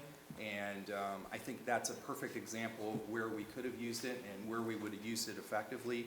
Again, we certainly want to be prepared if we ever need to take it into an area where we need to search for a person and that sort of thing and do it effectively. And I think if you marry that, so to speak, with our drone program now that we have, and this is actually has the capability to charge our drone on the cart, I think there are a lot of good uses for it potentially if we deal with these situations where, you know, we're dealing with a community safe caretaking call, or we're looking for a missing person. Again, to your point, Councilman, I would agree with you that it's not going to be able to go through deep woods or anything like that. But I'm confident that it would get into a lot more areas that your normal patrol vehicle wouldn't. And so, again, just trying to show all the potential capabilities and benefits for the police department for the vehicle. So, do you have any idea what the life expectancy of this is? I can just only talk about on the warranty, and again, that's in there too. It does have a 3-year warranty on the vehicle. There's a 5-year warranty on the battery. So like any vehicle, you know, it would need some maintenance and everything like that. But I'm confident that, you know, we would take good care of it and utilize it in a way. But again, based on the warranty, that's what my estimate would be as far as where we would start maybe, you know, 3 to 5 years. I think that would give us at least that amount of time before we'd start having to make some repairs on it. Thank you. So are we gonna have to have a trailer for this? So like if we need to go other side of town, we're gonna have to put this on a trailer because this isn't a street legal vehicle, even though it's with the police department? Right. As far as that, I can't comment on all the specifics of the trailers. I do believe the last time that it was demoed, there wasn't like a special trailer for it or anything. I'm sure that we would be able to contact Public Works and use an existing trailer as far as that goes. Well, I'd like to have all this information before voting on it. Right. I've seen vehicles like this, but they were taller, like, for lack of a better word, higher off the ground, I should say. Right. Is there any chance that you may be able to look at a couple of those, or is this the only one in play? Well, again, I can't comment on all this because, you know, again, Deputy Chief, the other Deputy Chief was the one who was kind of having some conversations. Again, this is the vehicle that we demoed at our Neighbors Night Out last year. It seemed like we got a lot of good feedback from people as far as that goes. I'm sure, you know, there may be some potential other vehicles out there. I just know this is one that we use, this is one that we've demoed, and it does seem like there's a lot of good capabilities and instances where we would be able to use this specific vehicle. Well, it says right on here that it is street legal. Yeah, I was gonna say, it's street legal Yeah. in the state of Illinois up to 30 miles an hour, and municipalities can pass an ordinance to extend that up to 35. It is assigned a VIN number, and so we'd be able to, you know, insure it. The other question, its normal life cycle for other municipalities is 8 to 12 years, depending on our normal fleet maintenance. Thank you. Yep. Can I just make another comment? I understand some of you want to put on the agenda for more discussion, but I get that because I'm one of the people that say, you know, we should put things on the agenda to vote, but with the amount of grants that we're getting and with all the information that we have here in front of us, and also it's something that we really need to start investing in our park, in our, I mean, imagine when we have so many people, especially doing a parade, you know, you need to have something handy quickly for safety. We should think about safety always first. And I'm gonna pick on you here, Blaine, I'm sorry. He just spent $8,000 on AV equipment and none of you made one comment. And this is, most of it's gonna be free. Well, we don't have guarantees on the grants yet. No, he The just one told we- you he got a the check. one- Got one The check. one we do, so there's $10,000 outstanding that we don't know. And the parade is around the city hall basically now, just for the record. If you're Well, talking yeah. about parades. They're not gonna take you on the main street, and if they take you on the main, I mean, I'm just like, it's just funny how we pick and choose what we're gonna, $8,000 was spent and not one question if this is the right equipment, is it warranty? I don't see any of you question it beside me. But now we have all this information about this in front of us, and we're gonna make it complicated. I make a motion to approve. Is there a I'll second? second. What'd you say? Is there a second? I second it. We have a motion by Alderperson Oberlin, seconded by Alderwoman Gazal, to request the purchase of police LSV four-seater Valor cart, amount of $27,500. Questions or comments? Roll call, Chris? Nate Albert, Yes. Joe Kubal, Yes. Scott Dyke, No, with the things I had questions on. Angelo Desario, Yes. Darrell Jefferson, Yes. Claudia Gazal. Yes. Tina Oberlin, Yes. and Mark Sepiti. Just to respond to Alderwoman Gazal and what she states from time to time is that we all have a right to question things.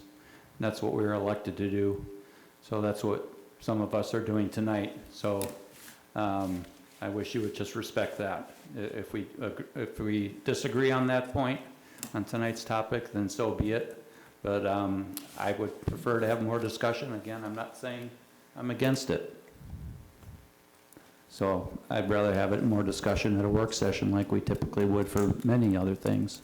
Can I So I'm answer on voting that? no. I never said you cannot question. I'm the person that always say we should question things and I promote that. So I never said that. I'm just saying, we have all the information. They said this is the last one.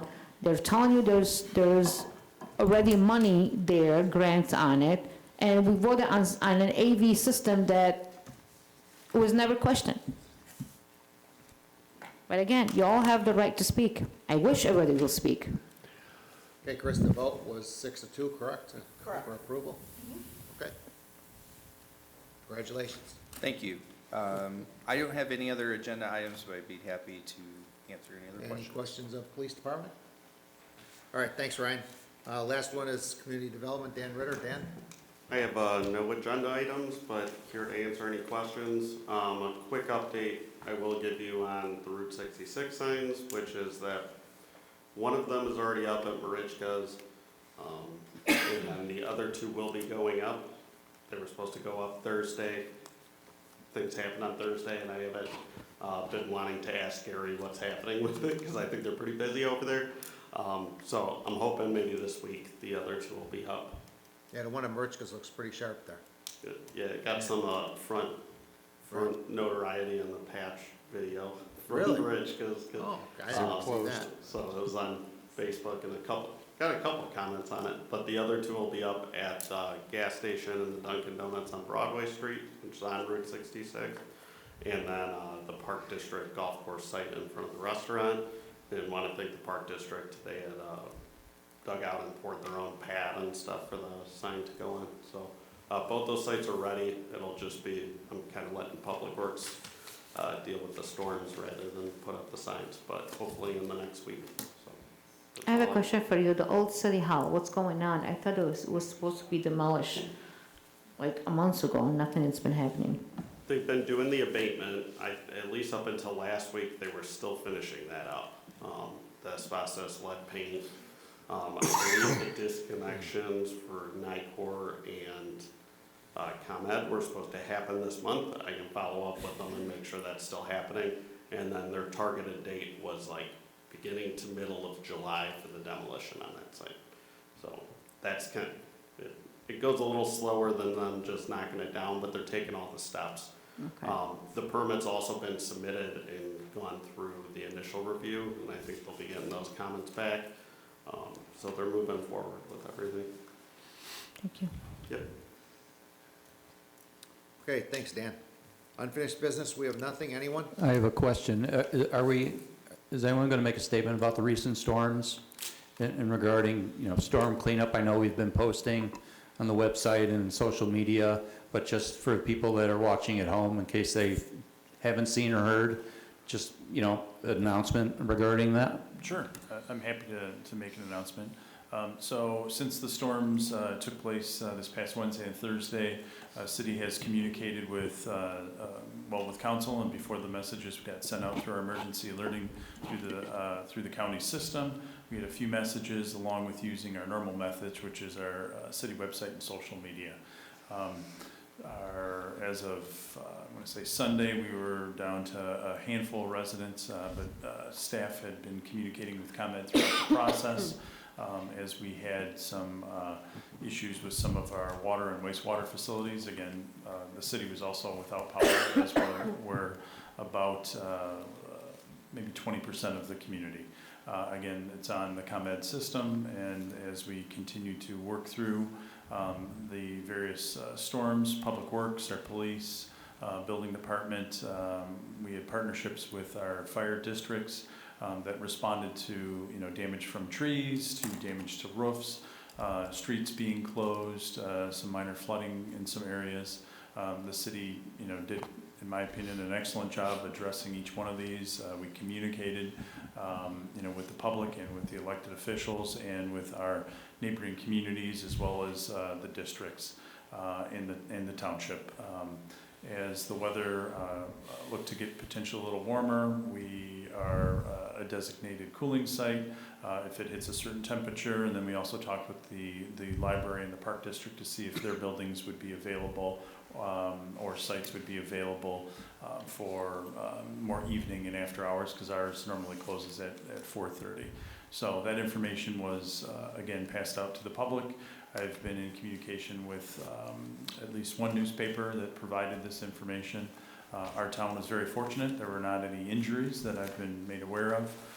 Again, we had 63 larger limbs to tree damage that the fire district did respond to. And there was some significant damage that did close down several streets. Public Works is currently, since this past Friday, using both chippers and have crews out, and they'll continue to do that. In addition, I worked with Republic to get dumpsters at our facility here, over by the police side of the building and over at Public Works, so that individuals that had power outages would be able to dispose of food items that have gone spoiled because of the lack of power for a number of days, and potentially if there's some flood damage and some other stuff to get rid of that. We anticipate keeping those dumpsters probably through potentially Friday, but depending on how much gets used, I'll be in touch with Republic. I know there's been a request, and I actually thankfully haven't been here when there's been other storms that we've actually had to do this, but there's been a request to share the information when Public Works is actually working through the city. So I'll be working with Gary tomorrow and his staff to actually put a map and some locations. I know we do have 2 chippers, so in the past we've only had 1, so we've been working 2 full crews actually on the cleanup. I think that's been going well, and the hope is actually for that to continue throughout this week, so that the guys and gals can enjoy hopefully Father's Day this coming up. Happy to answer questions. I also saw the crew was out shaving the sidewalks today in my neighborhood, the high points. So I know a lot of the neighbors were coming out and looking just so they know it was legitimate and it's the city's company to shave those sidewalks down. And the gentleman no sooner got my side of the street done than here comes all the bicycles, so they were pretty happy that they weren't being airlifted anymore. Yeah, definitely we're trying to address some of those potential risk hazards, and our various vendors are out there working. I know I met with Ron and myself, along with some contractors, on some other issues. So normal work is also going. Again, I want to thank ComEd for their continued communication throughout the process, as well as several of our other engineering firms and contractors that helped our staff out through this.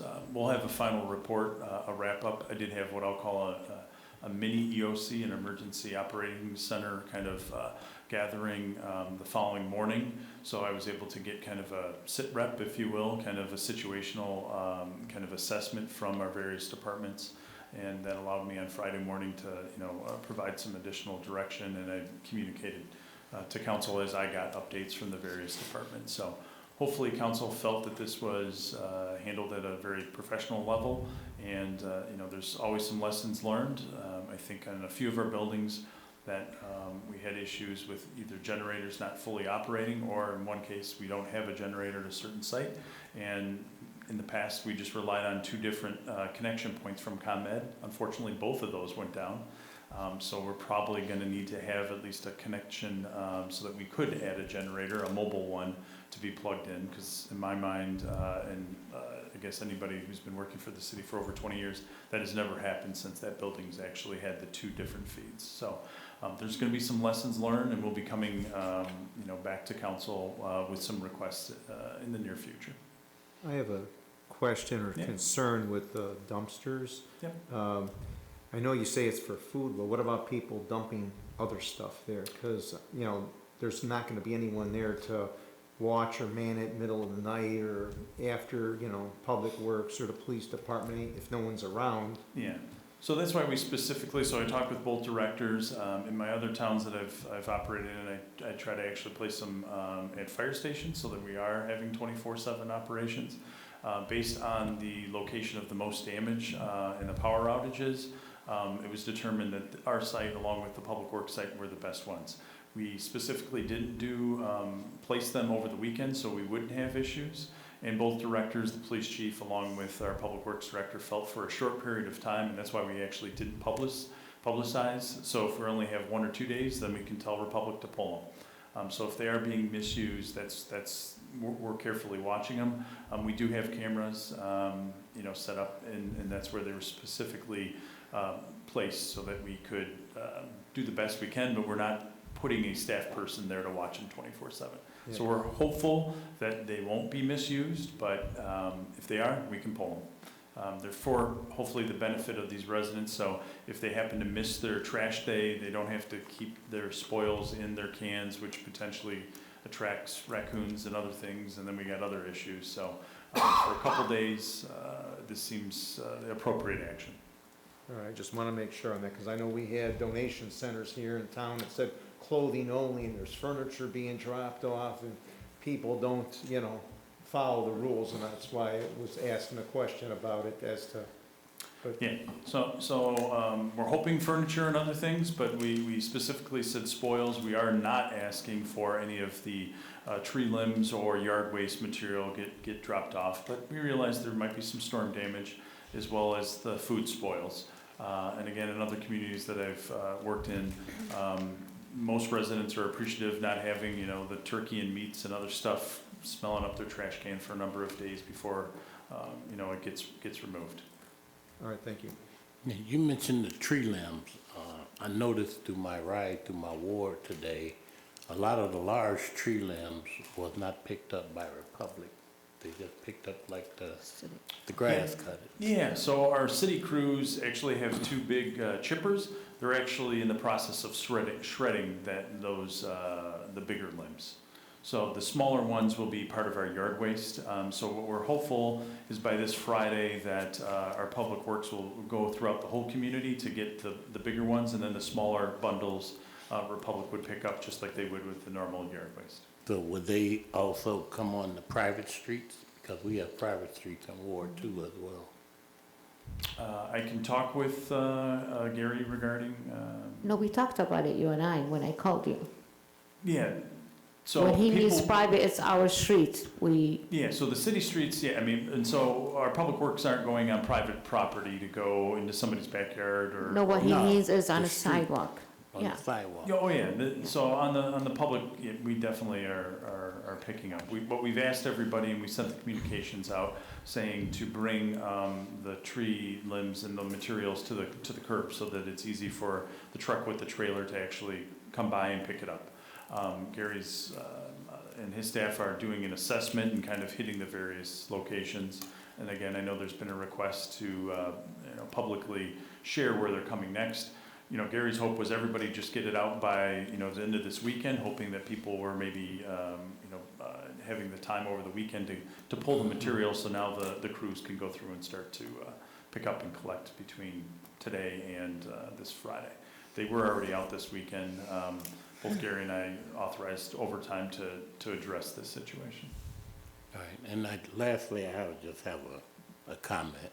Yeah. In a short period of time, our new public works director has been on several call-outs, emergency type call-outs. So if this is a continuous pattern, I would like to suggest we revisit the agreement that we signed with him about not having a vehicle, because it's a tremendous strain. I'm not sure exactly where he lives, but I know it's quite a bit of travel. Yeah, and definitely we can have that conversation. In my past, and I know some of the other departments have, when we have storms, to allow city vehicles to be utilized as they're coming back and forth and doing that. So happy to bring that forward for council. I know now that as of today, we have all three superintendents, so hopefully it's not just Gary coming out. He'll now have, our operational superintendent, Right. and depending on the water and the sewer, he might have those, and then he might be part of the overall solution. Okay, thank you. As long as we're on this topic, Blaine, I just want to extend my gratitude to the Public Works Department, Police Department, the Fire Department. They were out there some long nights, all the employees. I know we had the department head meeting on Thursday morning. I thank them all privately, but I want to thank them publicly here for their commitment, all the department heads, their commitment and dedication to the city of Crest Hill. We got a little lucky because we thought that Wednesday was bad. We thought that Thursday and Friday was going to be worse, but we lucked out. It missed us, and it was less rain and less storms. But we did have a lot of damage. I think 62 trees were knocked down, but the good news is that nobody got hurt. There were no injuries. But to all the department heads, all the employees, because everybody was working overtime, helping out wherever they could to make sure that we made all our duties and responsibilities. So hats off to everybody that worked for the betterment of the city of Crest Hill. And Okay. Mayor, can I add one thing? Yep. Just to kind of piggyback on the conversation with the generators, just so council is aware, early last week, we actually went out for a procurement contract for all new generators at their wells. So that should help address moving forward some of the issues that we had. As I had mentioned, all the generators are old, and we had a couple of them that didn't have any. So just want to let council know that. And then I also like to extend my thank you to the consultants that were out there for me. The construction projects, they got hit pretty hard when that wind came through. And so they were out with the contractors getting things straightened up as quickly as they could. So. And we definitely found out our strengths, and we found out some of our weaknesses. So we need to work on the weaknesses, and, but again, I think everybody was pulling in the same direction for the good of the city, and that's what made it so nice, so. Okay, new business, anybody? Committee liaison reports, anyone? Yes, I don't have my final numbers yet for the Ladise program. All I have is the visual, so I'll get those to you as soon as I get them.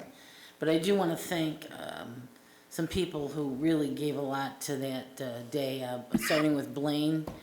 He was very helpful throughout the whole process. Thank you, Blaine. Don, and he came out and gave his time that day, and it's just really warms my heart. And he was just so cheerful, And I really appreciate that, so I hope you let them know. I mean, I've told them, but let them know. Gary was very helpful in the initial planning stages, the mayor. Mike Stiff gave his day and came and helped also. And Angel, I want to thank you for your Demo Lake crew of Don, Pete, John, and Henry Thompson.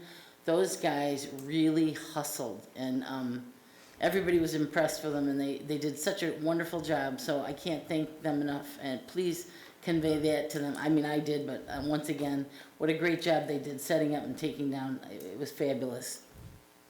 So thank you and them for that. Thank you. Lockport firefighters were there, and I appreciate that. That was nice of them to show up. And I hope I didn't forget anybody. Jeez.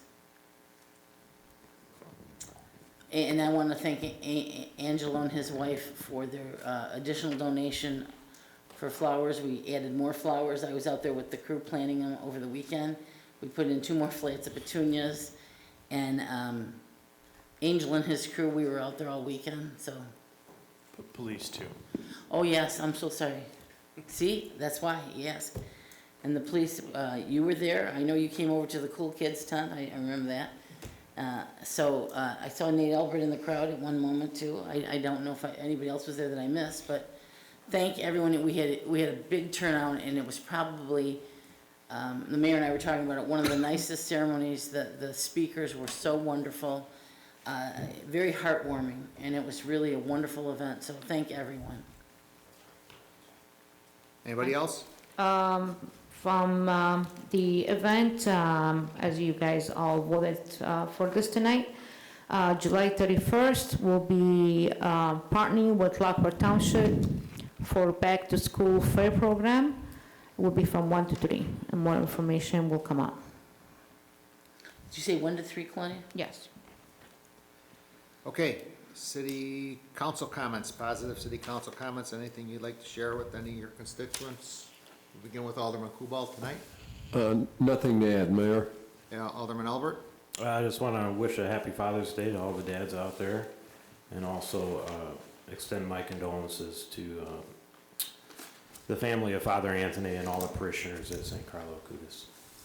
Alderman Sapiti. I have nothing to add, Mayor. Alderperson Oberle. Well, I would like to wish all the fathers out there very happy Father's Day as well, and people in this room that are fathers, happy Father's Day to all of you. Thank you. Alderman Dyke. Yes, Mayor. First, I'd like to thank Public Works, Police, whoever helped with the storm, what we endured during that time. I know a lot of people lost power, and it was a hardship for a lot of people. So thanks to all our crews that were out there to help and assist with things. Also, want to wish all the fathers a happy Father's Day, and also a happy and safe 4th of July to everybody. Alderman Desario.